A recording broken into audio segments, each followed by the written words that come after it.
Today we will be discussing physical fitness. Physical fitness is a foundation for success in karate. Karate is a martial art that demands a high level of physical fitness.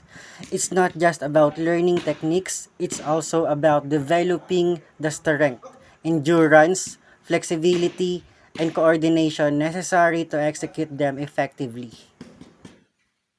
It also requires strength for upper and lower body, endurance for cardiovascular, flexibility for high kicks, side splits, and forward splits, increase flexibility for executing techniques with full range of motion. And most importantly, coordination. Practicing techniques without a partner helps develop coordination and muscle memory. To better understand the relation of physical fitness in karate, it provides dynamic stretching, high kicks, side splits, and forward splits, increased flexibility for executing techniques with full range of motion. Static stretching, holding stretches for a longer duration can improve overall flexibility and reduce the high risk of injuries. It also provides coordination.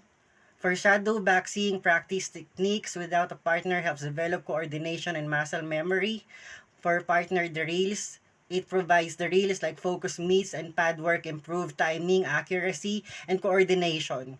Benefits of physical fitness in karate. It improve performance, stronger muscles, better endurance, and greater flexibility lead to improved powerful and precise techniques. It reduces injuries. A strong and flexible body is less prone to injuries. During training and competition, increased confidence, physical fitness boosts self-esteem, and confidence in one's abilities. To better understand overall health, regular exercise improves cardiovascular health, strengthens bones, and it reduces the risk of chronic diseases.